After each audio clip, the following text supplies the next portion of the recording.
I find that we as people tend to want to romanticize things. And I mean, why shouldn't we? Whether it be putting on some classical music while you write your essay so you feel a little more sophisticated, or relationships and ideals that we wish we had, looking at the world with rose-colored glasses is kind of nice. And I don't think that there's anything inherently wrong with it either, but I've noticed several instances where people are still wearing those rose-colored glasses and looking at things that are just kind of all around wrong or gross or just weird to romanticize, and that's where I start to draw the line. I talk about a long list of things, from ADHD being romanticized and the pressure to romanticize your life when maybe your life kind of is actually just sucking in the moment, or like, why are we romanticizing something that's just straight up wrong and it might not be that serious, but also what's the deeper look on that, and tuberculosis. And I also go over Red Dead Redemption 2, zero connection between the I also go over smoking and drug usage. If you want to skip around and jump from one topic to another, that's perfectly okay with me. Whatever. Or you could just watch the whole video all the way through. If you have the attention span to do it. Yeah, that's a challenge. Can you? Will you?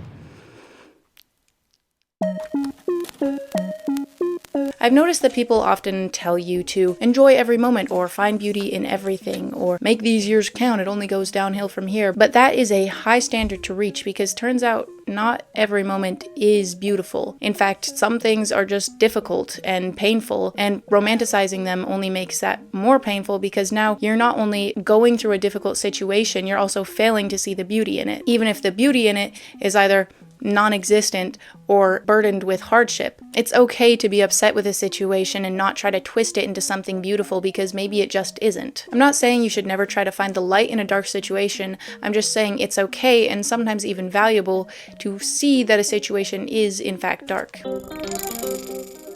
I have ADHD, and on many occasions, from firsthand experience, I have had people say things like, sorry about that, like ADHD is so cute, or ADHD is so funny. And I wanted to come and clear the air that actually it's actually not really that funny or cute. It's actually kind of a little bit debilitating occasionally, and it's a disorder, and it's actually something I struggle with and millions of other people struggle with on a daily basis. So saying something like ADHD is cute or funny is kind of going ahead and invalidating the entire struggle that comes along with it. And I don't think it has made me funnier. I think, according to you guys who say I'm funny, I think it just comes naturally. But it's really frustrating to have somebody dim down what you're dealing with and what you struggle with on a daily basis to something positive when your experience with it is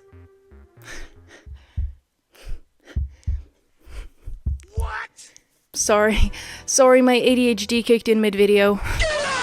I've been waiting to do that for a long time. In fact, I've been doing that in real life because I think it's so funny. Anyway, what was I actually talking about? It's frustrating to have somebody narrow down what you struggle with to something positive, when for you and your experience with it, my experience with it is nothing positive. It's not fun on my side of the situation. It is very paralyzing, and it's frustrating for people to make it seem like it's something funny. Most of the time people are saying this in my live stream, and people will say whatever in live streams. I feel like it half the time doesn't count. I just wanted to mention it because it's just frustrating. It's like, what do you mean it's funny? What do you mean it's cute? What do you mean? Like, thank you that you think I'm cute and funny, but also it's not because I have ADHD, it's because I'm naturally that way. It's because I'm awesome.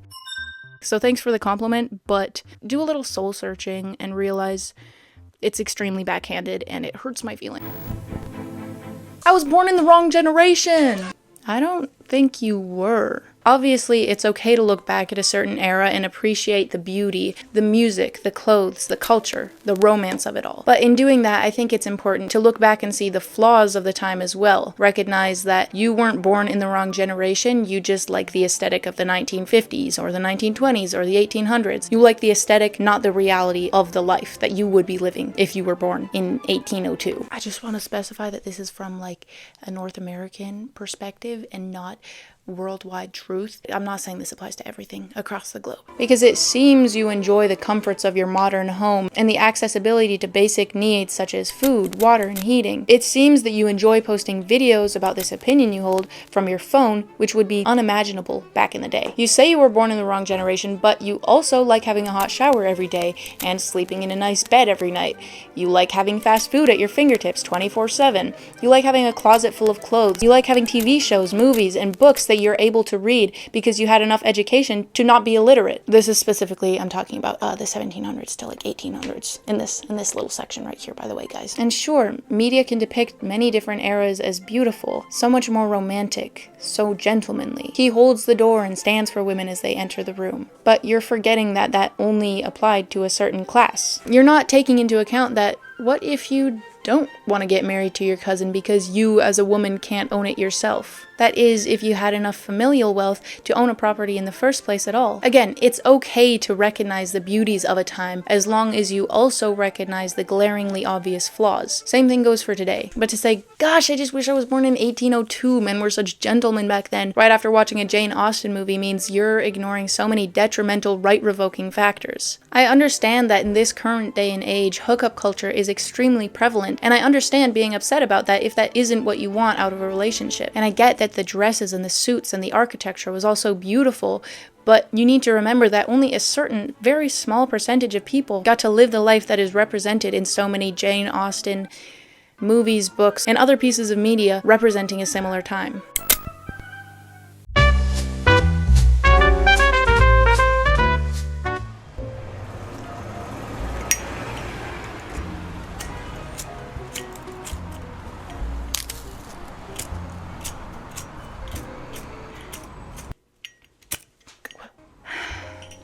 Smoking looks cool. I think generally we can agree on that. In movies, it's shot glorifying the cigarette as the mysterious character holds it between two fingers. Just ignore how there's no smoke. I knew it was cool since I was a little kid. That's why when I was 14 and found 4 cigarettes on a bench, I took one on a walk down the train tracks and thought, oh, I'll smoke this thing under the train trestle. I did, in fact, end up chickening out because I thought, what's the use of starting potentially a lifelong addiction at the ripe age of 14 when I was trying to look cool, all while being completely alone.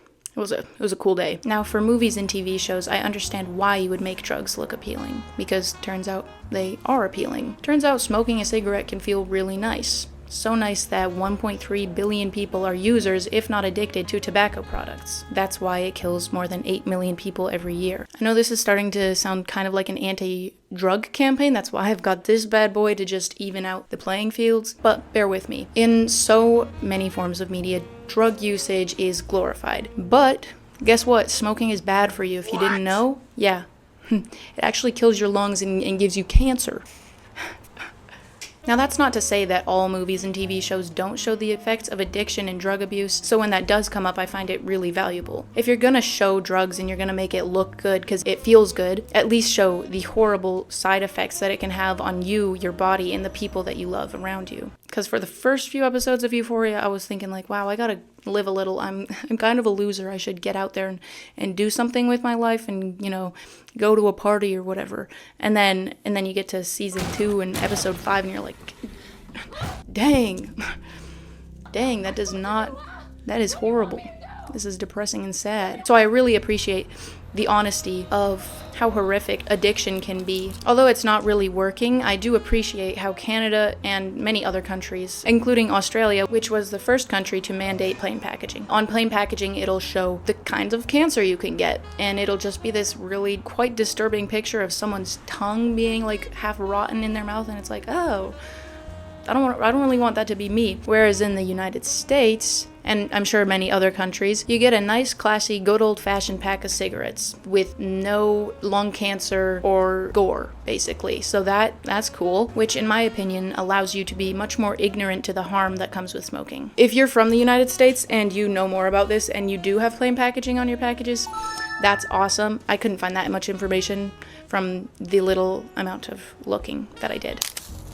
I just want to, again, I think I've said this in other clips, I'm filming this over a few days. I am not actually that smart or very researched on any of the topics I'm talking about, so don't base your entire opinion around what I'm saying. This is just, again, what I've observed. Stop smoking, stop smoking. Kidding. It's your choice. Do what you want with your life. Another thing is where your values lie. If your value is in smoking a joint and, getting high, that's fair. Because who says you have to live till you're 80 and have a bunch of grandkids and that's what matters in life? Wow, this thing feels great. Oh, my lungs. Haha. Yeah. Stop smoking and subscribe. Please. You should subscribe. Stop smoking. Or don't. It's your own choice. Do what you will with your body. If that's what you enjoy, go right ahead. Just be cautious of the people in your life. But it shouldn't be represented in media in a way that glorifies it, because it is physically bad for your body and can lead to addiction, which is bad for your life and the lives around you. Anyway, guys.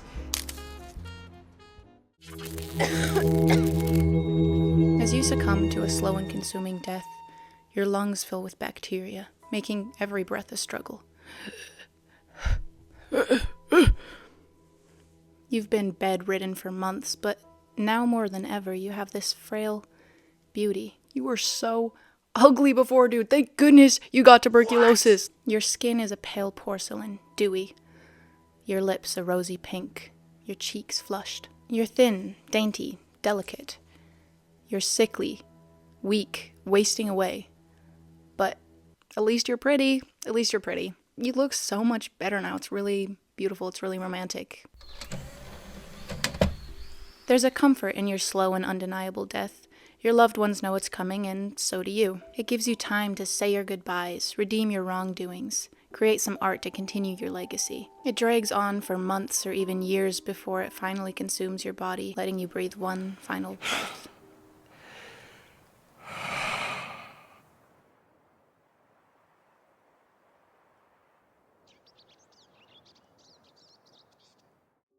Throughout the Victorian era, tuberculosis was often described as the romantic disease, its symptoms enhancing the unfortunate victim who contracts the illness, fitting the beauty standard of the time. From the brief research I've done, an intellectual and artistic nature for men and women was the ideal, and for women specifically, thinness and frailty, which still kind of holds true to today. All of this talk, it reminds me of eating disorders, and again, I want to say this, I've been blessed enough and lucky enough to not struggle with an eating disorder, and I'm beyond grateful for that. From my outside perspective looking in, it seems that there is a value placed higher in appearance and weight and look rather than in health and what is actually good for you. It's weighing your values, and what you've weighed to be more important is the thinness of your body instead of the health of your body. It was a thing hundreds of years ago. It's a thing now. People doing unhealthy things to appear unhealthily beautiful rather than living to support your body. You're living to be a beautiful picture to look at. And I really don't know how we can come back from that as a society, because we're just so wrapped up around beauty and how people look and appear. There's just such a high value in it that really doesn't actually matter, and it sucks if you don't fit into the standard, because now you're seen as less because beauty is so valuable, when in reality, the beauty of a person does not define their morality and their value as a person. I think it'd be a lot cooler if we were all floating orbs of spirit. I think there'd be a lot less bullying, maybe, I think. Or maybe people would start bullying people for their orb color. Gosh, racist orbs. Wow. Now maybe there was a beauty in appreciating the slow and prolonged death that came along with consumption, as they often call it in the 1800s, because of its all-consuming characteristics as it eats away at the diseased. But I can't help but feel that there's a backwardness to it all. Is there beauty in something that is simply heartbreaking and sad? And we interrupt our program to bring you this important message. And also, why did Arthur Morgan have to die? Actually, though, can we actually skip that part? Can we skip the part where he goes and beats up that guy, and can we, keep his bandana on so he doesn't have to get sick and he can run away with Mary Linton and they can be happy together instead of him needing to watch everything he cares about fall apart and then die? That sucks. It's not beautiful, it sucks, actually. So, actually, can we skip that part, please, Rockstar Games? Please? Though it fluctuates with trends, thinness and beauty are still seen as something interchangeable by certain groups to this day. It's such a focus, and it has been throughout history. I think body neutrality is the answer, honestly. I don't think body positivity is actually a great idea. Sure, being happy and feeling beautiful and sexy and awesome in your body is great, but also your body is meant to function. Your body is meant to breathe, your body is meant to walk you around, and your body is meant to see and feel things for you. It's not meant to be beautiful, it's just a body. I think if as a society we adopted body neutrality rather than body positivity, there would be an expectation to love your body and treat it as a vessel for your mind and soul instead of something that needs to be beautiful, because your body doesn't need to be beautiful, it needs to be healthy and function. Okay, and I do want to say, back in the Victorian era, people wouldn't go out of their way to contract tuberculosis. It was very feared, but if you did get it, it was seen as romantic and beautiful. It's finding the balance between going through this bad situation, you're gonna die of tuberculosis, so do you want to see beauty in it, or are you just gonna accept that, oh, this actually sucks a lot? The difference between finding something good and beautiful amidst the bad, or creating a false beauty out of something that just is bad, if that makes sense.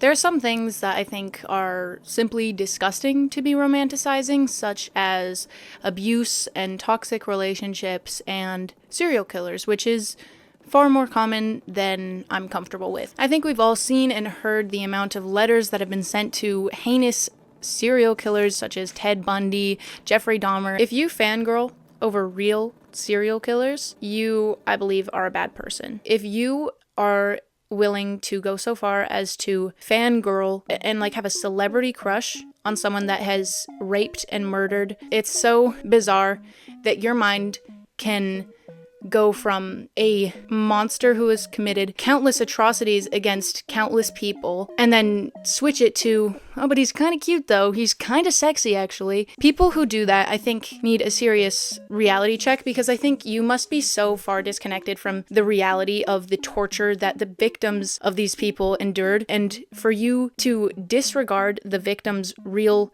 life and death and torture just to make it into something that you can get off on is genuinely, it makes you are gross. And I don't hope that something bad happens to you, but I do hope that you find a way to come back to reality enough to realize that it's not something to be romanticized. We've seen people romanticize serial killers in real life, and I think that's the grossest it can get, but I also believe that romanticizing serial killers and abuse and just jealousy, toxic relationships, like all of that in fictional media is not equally harmful, but leads down the path to that. It is harmful. I believe it's harmful. There are so many book talk books where the male character is a dominant, demanding, jealous, abusive character, and it's still calling it dark romance. And it's like, you calling that dark romance is still persisting that those things are romantic.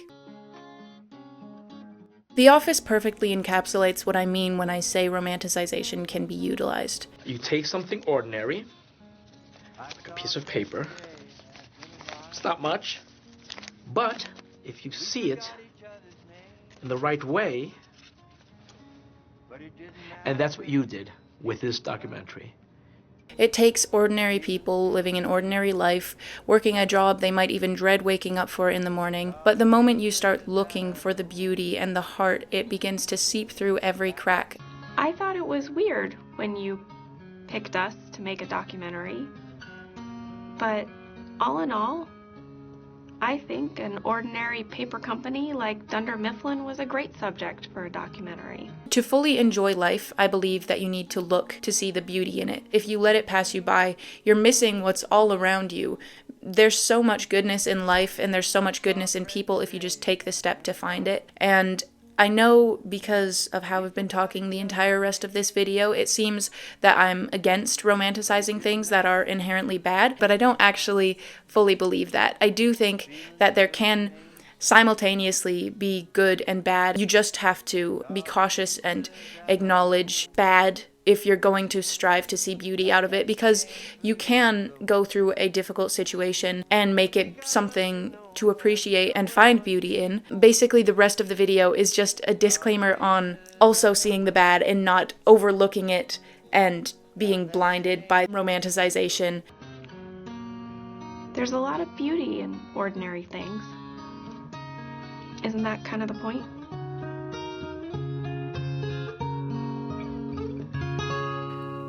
I love you, The Office. Okay, guys, you caught me. That's all of my blabbering on and on. If you don't want to hear me gush, you don't have to keep watching. But if you want your ego boosted a little bit, stick around and watch the outro. Okay, guys, I want to thank you all for watching once again. This is my second video. Woo! I'm so thankful for all of you guys. For all of you that have subscribed and commented.